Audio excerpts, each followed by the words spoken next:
शेंगदाणे घेतलेले ते भाजून घ्यायचं आहे. आपण एक तिळगुळाची रेसिपी बघणार आहे. आता संक्रांत जवळ आलेली आहे.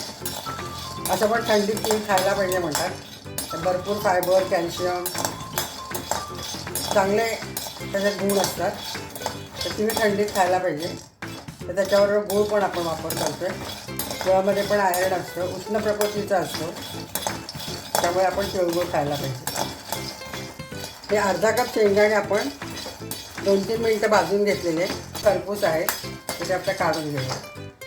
पंपकिन सीड्स, सनफ्लॉवर सीड्स ते पण आपण थोडंसं भाजून घेऊ. आपण सीड्स घालून थोडं अजून पौष्टिक तिळाचे लाडू बनवते. थोडंसं 2 मिनटंच भाजून घेऊया. मगच पण घालतोय खरबुजाच्या बिया, ते पण आपण घालतोय. सगळ्यामध्ये आपण 3 टेबलस्पून घातलेले आहे. अर्धा कप दाणे आहेत, 3 टेबलस्पून त्या बिया आहेत. आपण एकदा काढून घेऊया. तर आपण तीळ भाजून घेऊया. साधारण 250 ग्रॅम तीळ येते, पाव किलो, 1 कप भरून आहे. तर ते पण आपण 3 ते 4 मिनटं ते तुम्ही चांगले फुलले आणि हाताला लाईट लागले की ते तीळ झाले असे समजायचं. जास्त भाजलं ते कडवट होतात, म्हणून ते प्रमाणातच भाजायला पाहिजे.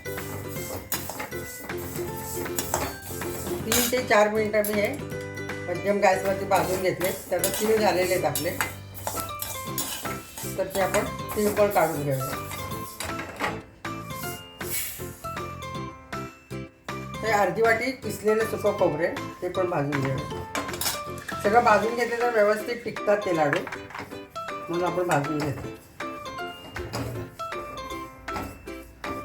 हे सुकं खोबरं आहे, ते किसून घेतलंय, ते भाजून घेतो आपण. हे खोबरं पण भाजून झालेलं आहे, तर ते पण काढून घेऊ. माझ्याकडे थोडेसे बदामाचे काप होते, ते पण मी घालते. हे ऑप्शनल आहे, तर पाहिजे ते घालू शकता. कुठलेही ड्रायफ्रूट घालू शकता. काजू, बदाम, अक्रोड कुठलेही घालू शकता. त्याच्यात थोडंसं तूप टाकते, छान भाजलेलं. हे मी दाण्याची सालं काढून घेतली. हे पंपकिन सीड्स आणि सनफ्लॉवर सीड्स आणि कलिंगडाच्या बिया सगळं ते आपण भाजून घेतले. आता बदाम पण झालेलं आहे, एक मिनिटभरच आपण परतले, ते पण काढून घेऊ.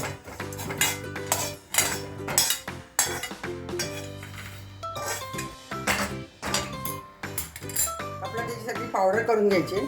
तोपर्यंत आपण गुळाचा पाक करायला ठेवूया. ते आता जेवढे तीळ होते तेवढाच गुळ आहे. तर आपण 1 चमचाभर तूप घालतोय आणि 1 चमचाभर पाणी घालतो.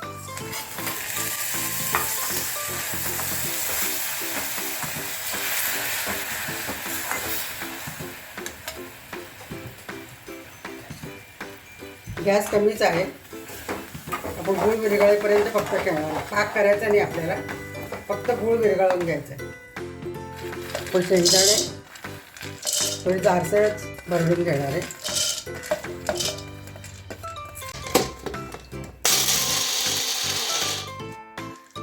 फार बारीक नाही करायचे.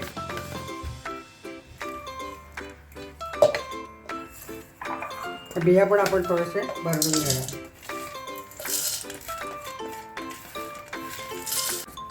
हे पण आपण जास्त बारीक नाही करणार.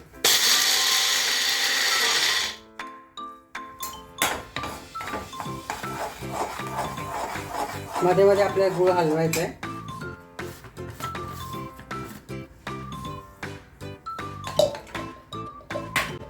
तर आता हे तीळ खोबरं आपण मिळून वाटून घेणार. बदाम, खोबरं आणि तीळ घालून आपण ते बारीक करून घेतो.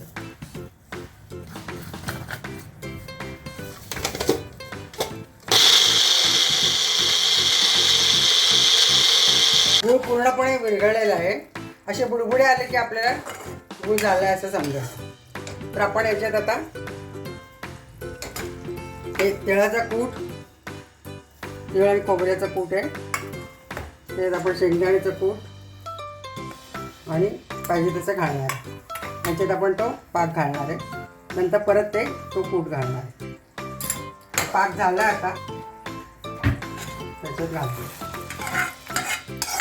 जो स्वच्छ होता, ऑर्गॅनिक होता, म्हणून मी काही गाळून घेतला नाही. तर थोडेसे गरम असतानाच आपल्याला वळायला लागतात. एकदम गार झालं की नाही वाटत आहे. अजून थोडं आपल्याला हे कूट मावेल आपण घालून टाकू.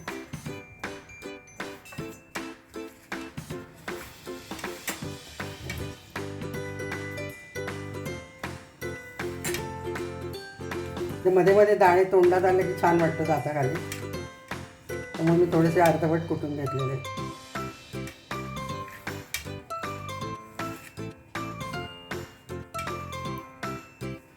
त्याच्यात आपण आता वेलची पूड घालतोय, अर्धा चमचा. थोडंसं अजून तूप घालतोय, 1 टेबलस्पून. तर आपलं मिश्रण तयार झालेलं आहे. याचे आपण आता लाडू बनवून घेऊया. हाताला आपण सहन करू शकतो, तर आपण हे त्याचे लाडू करून घेऊ. अगदी सहज वळले जातात. आता थोडंसं तुम्ही हाताला तूप लावून घेऊ शकता. याप्रमाणे आपण सर्व लाडू वळून घेऊया. ते अख्खे दाणे जे दिसतात पण चांगले आणि दाताखाली आले की छान वाटतं.